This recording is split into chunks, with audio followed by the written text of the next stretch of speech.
Madam এত দেরি হলে কারণ রান্না করতে, আর কোথায় গেছেন? কোর্টে গেছে, কোর্ট থেকে এসে এসে কী রান্না করলেন?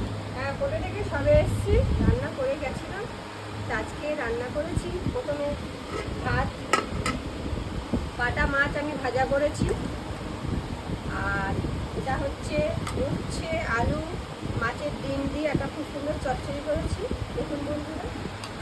আর এখানে করেছি ওই যে পোড়া চিংড়ি, মোট্টা মোট্টা পুঁই শাক, মিষ্টি কুমড়ো আলু দিয়ে একটা চচ্চড়ি করেছি, দেখুন চচ্চড়িটা খুব সুন্দর হয়েছে দেখুন কালারটা। আর এখানে করেছি আমি এই ঝিঙে আলু সজনে ডাঁটা বড়ি দিয়ে একটা মাছের ঝোল করেছি। আর এখানে স্যালাড করেছি লেবু শসা, আর এই শেষ পাতে আমের চাটনি, আম কিশমিশ কাজু একটু গুড় দিয়ে আজকে অন্যরকম স্টাইলে করেছি, সর্ষে শুকনো লঙ্কা তেজপাতা করে নিয়ে।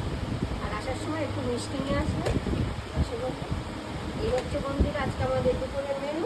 আপনাদের যদি ভালো লেগে থাকে আমাকে কমেন্টস বক্সে জানাবেন, আর আমাকে প্রচুর প্রচুর পরিমাণে লাইক চ্যানেল সাবস্ক্রাইব করবেন। আপনারা ভালো থাকবেন, আপনাদের একটু সাপোর্ট করুন, আমাকে সাহায্য করবেন। টাটা।